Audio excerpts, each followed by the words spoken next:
golf is a bit boring. I mean, yeah, those green fields are cool, I guess, but there's nothing much more than that. Maybe a hint of sand, maybe a bit of water. If you're lucky, really lucky, there might be a mountain. Yeah, but no. I want some cool stuff in there. I want some new and exciting, not things I've seen, and most of all, difference. Maybe if we mix another genre in there, maybe we get something fun, like anime? Holy shit, that worked better than expected.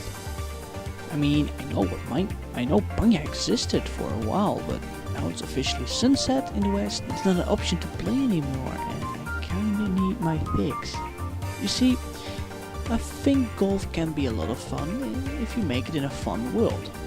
And I don't mean the maps, I mean things, ability, or characters, or even your own character you can customize. But let's get over this step by step. It is a golf game, first and foremost, and a bit of a dress-up / cosplay game on the side. The game gives you many options to customize and show yourself within the game. It also has flare options for people who like that, who really care about how they look. It's not why I personally play the game, but it helps. I've been playing it right now for nearly a year. Dressing up is easy in this game, or you could just look at the numbers and get a horrible mess of clothing that looks like complete jackass that doesn't care. Or you can look perfect and pristine for the optimal play experience. But there is a solution, namely spending single player time and leveling up your character. You don't level up in multiplayer, which is something I do disagree with and really don't like. But yeah, you can equip more stuff if you have a higher level, and you have 2 slots to equip stuff. You have the main slots and the side slots, or the flare slots. Flare slots is where you put the things with the high stats in, and every item has 3 flare slots. Talking about single player, there's actually multiple modes you can play in. Some even have a little bit of a story / challenge mode. And there's a proper single player golf mode where you just go through the courses and hit the bars. Now, these do work on energy basis, and if you play single player it costs more than multiplayer. So yeah, that's their way of getting you to pay money. If you run out, you can buy these energy drinks with an in-game or real money.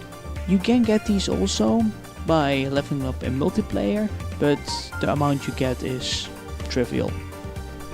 You do need to play single player if you want to get up there in the multiplayer, or else you'll be ranked up against people with way too good stats, which can only be boosted by use of items. The real mode, in my eyes, where this game shines, is the match mode. These online matches are quick, fun and competitive. Most of all, lower your internet. Why? Well, mostly because it only downloads the match when you first play. You cannot influence your opponent, and the opponent can't influence you directly, making it only 2 instances of communications with the server, which also makes it pretty hard to cheat. And the fun part, that only makes it so that your stats are only there to help you, and you still need to be a good player, or else you're just not going to win. Another thing in this game are your stats. Now, not all clothing is made equal in this game, and actually it's made pretty unfairly.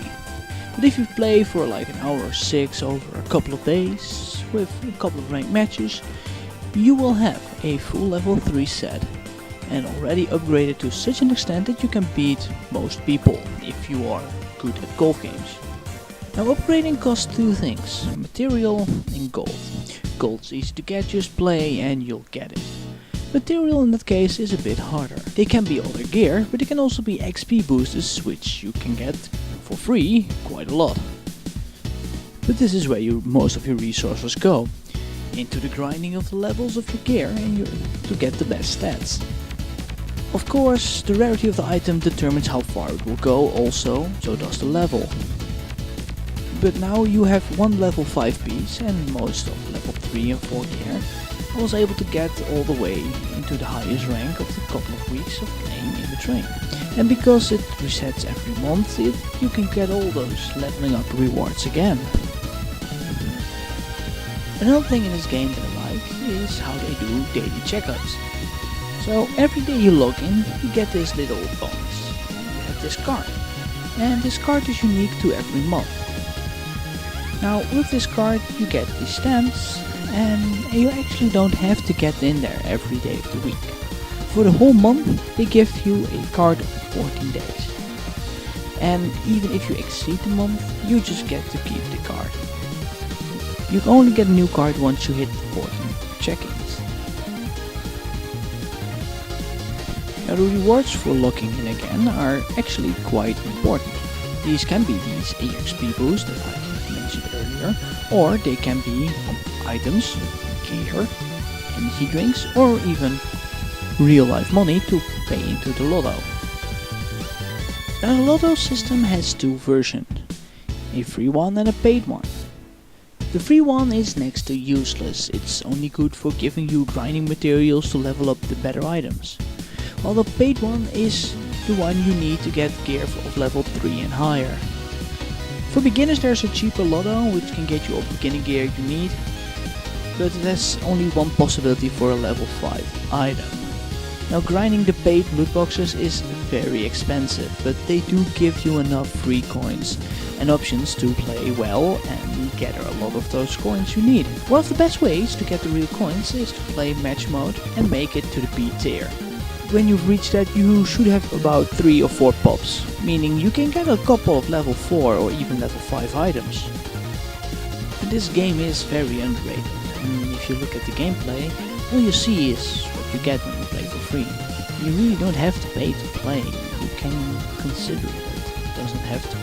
If you want some cool stuff, you want to dress your character up for some reason, but there's nothing really game breaking in there. Also, the game is a bit on the heavy side in size for your phone. Even though I use my PC to record right now, it is still pretty impressive for both 3D objects and the scale of the world. And basically without frame loss or lag or popping on the Samsung Galaxy S7. Now here I kinda value fun above anything else in these games. And fun can be described in many ways. While this is a game that's good and fun, I also going to rate some games here that might be bad and fun. So take my ratings with a grain of salt. Not in this case, I really recommend playing this game, even just giving it a shot. Right now they're still updating it with new content, like a cosplay room and a new lotto, which can get you for a higher price of the free currency to get play lotto, to get better items, to grind better. So yeah, it's a perpetual motion, but they really support this game still. For those who want a number, I rate this game great out of pudding. What do you think? I would give a serious number on this? Idiots. Well, I want to try to do this a bit more often because I do really like this format, so speak to you later. I will probably play some bullshit real soon.